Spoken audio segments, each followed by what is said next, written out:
Topic देखते हैं, acceleration of due to gravity. अभी तक हमने जो पढ़ा है इसके बाद हमने ग्रेविटेशन फोर्स के बारे में हमने पढ़ा है। जो ग्रेविटेशन फोर्स होता है वो एफ होता है, उसका वैल्यू किस तरह निकालते हैं। अभी तक हमने जो वैल्यू निकाली थी उसका वैल्यू कितनी थी, Gmn/d²। ठीक है, तो यहाँ तक हमने पढ़ लिया था। अगला अपना है acceleration of due to gravity. अपने अर्थ की जो ग्रेविटी है उसका एक्सेलरेशन, उसका वेग कितना होता है। तो जनरली आपको पता होना चाहिए, इसकी जो वैल्यू निकलेगी वो नहीं, तो 8 निकलेगी, वो कैसे निकलेगी वो हम बताते थे। ये है डिस्कस क्लियरली। अभी तक हमने when object falls down towards to earth, जब वो पृथ्वी पे कोई वस्तु नीचे की ओर आती है, the acceleration involved, this acceleration is called due to acceleration due to gravity force of earth, of acceleration due to gravity is denoted by g। इसको अपन d से डिनोट करते हैं, उसकी वैल्यू कितनी वो अपन निकालते हैं।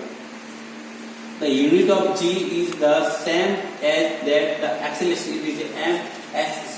इसका जो स्टैंडर्ड जो वैल्यू होती है, जो इसका जो यूनिट होती है वो क्या होती है, मीटर सेकंड स्क्वायर।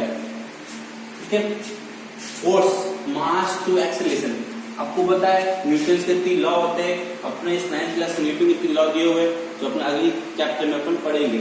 न्यूटन के थर्ड लॉ में से 3 लॉ में से सेकंड लॉ होता है F × mg, यानी किसी ऑब्जेक्ट का मास, m मतलब मास, किसी ऑब्जेक्ट का मास और उस ऑब्जेक्ट पे लगने वाला एक्सीलरेशन, वेग त्वरण, किसी ऑब्जेक्ट का मास और उस पे लगने वाला एक्सीलरेशन, दोनों का अगर मल्टीप्लाई करते हैं तो उस पे लगने वाले फोर्स के इक्वल के बराबर होता है। ये जो लॉ होता है ये होता है ना न्यूटन सेकंड लॉ। बट ध्यान रखना, यहाँ पर हम यहाँ पर बात कर रहे हैं, यहाँ पर जो ए लग रहा है, ए का मतलब होता है एक्सीलरेशन यानी वेग। ओके, और एक्सीलरेशन जो लगता है वो किसी ऑब्जेक्ट पे लगता है। बट अपन यहाँ ग्रेविटेशन फोर्स के बारे में बात कर रहे हैं, तो यहाँ हम m तो लेंगे यानी इस ऑब्जेक्ट का मास तो लेंगे, लेकिन उसके साथ एक ही जगह हम लेंगे g, कि उसके ऊपर g लगेगा, कि वो ग्रेविटी उसके ऊपर ग्रेविटी लगेगी।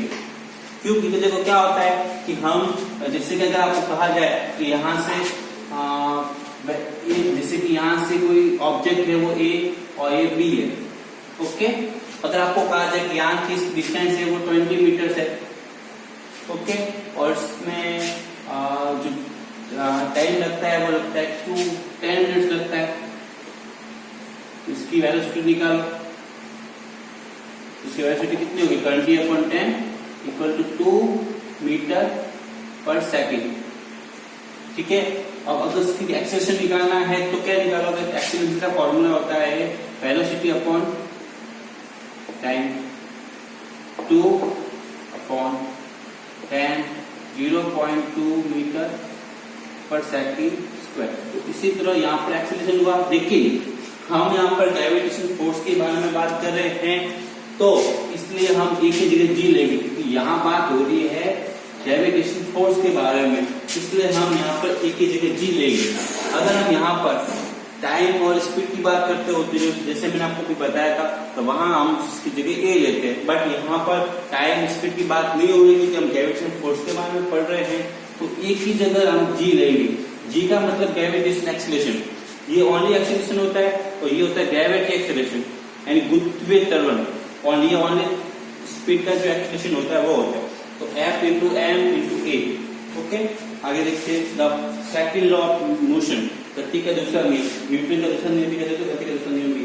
सिर्फ जो गति के जो 3 नियम थे वो सब न्यूटन ने दिए थे।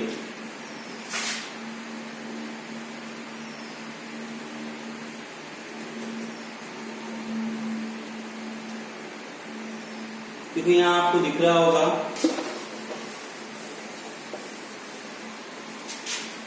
F = mg। ठीक है, F = क्या होगा, mg, जो भी आपने देखा। अब देखो यहाँ पर mg, अब आपको एक फॉर्मूला दिया, मैं आपको समझोगे कैसे आएगा। देखो फॉर्मूला क्या होता था F का, Fgmm d² होता था। ठीक है, ये और F = mg हमने अभी निकाला। इक्वेशन 1 मान लो, इक्वेशन 2 मान लो। दोनों इक्वेशन को देखो, दोनों इक्वेशन का जो ये पार्ट है दोनों इक्वल है। तो अगर ये पार्ट इक्वल है तो ये पार्ट भी क्या होगा, इक्वल होगा। इक्वल कर लो इसको, तो mg upon G M upon D square. आप थोड़ा कंफ्यूज मत होना, ये ग्रेविटेशन एक्सीलरेशन है और ये ग्रेविटेशन कांस्टेंट है।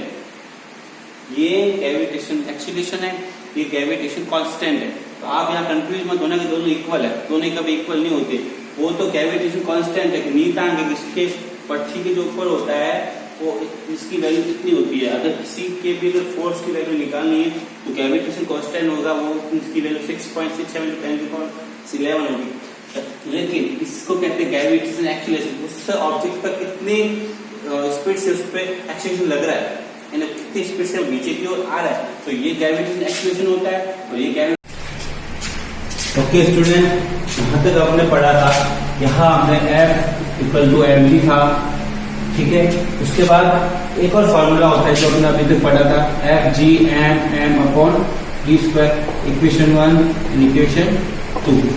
ओके, अगर ये पार्ट देखो, इस दोनों इक्वेशन में ये वाला पार्ट सेम है, तो जाहिर सी बात अगर ये पार्ट सेम होगा तो ये वाला पार्ट भी क्या होगा, सेम होगा। तो अगर ये पार्ट सेम है, दोनों को भी इक्वल कर दो, तो F G equal to G M N upon D square.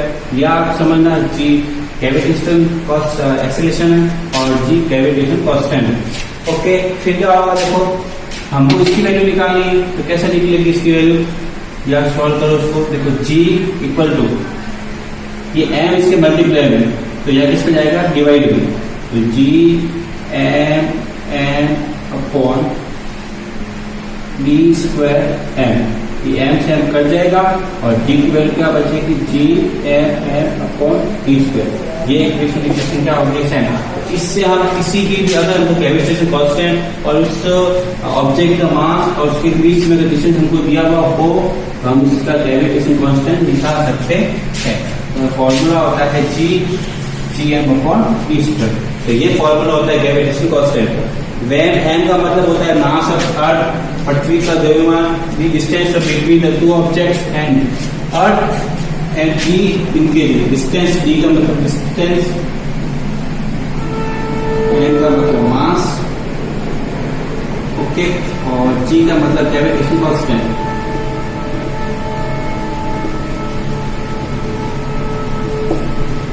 ठीक है, if the radius of earth is R, अगर पृथ्वी के त्रिज्या को आर मान लिया जाए, for object at near surface of earth, तो उसकी वैल्यू कितनी होगी। अगर हमने क्या मान, जैसे कि ये अपना अर्थ है, तो यहां से यहां तक जाहिर सी बात है रेडियस होगी। इस रेडियस की जगह जो फॉर्मूला दिया हुआ G M upon D square, हम यहाँ पर डिस्टेंस, हमको इसको डिस्टेंस क्या करना है, तो जाहिर सी बात है अगर इसको रेडियस मानोगे तो ये इस ऑब्जेक्ट से इस ऑब्जेक्ट का बीच का जो रेडियस मानो या डिस्टेंस मानो, दोनों सेम हो गए। तो इसके अपन यहाँ ये भी लिख सकते G M N upon R square.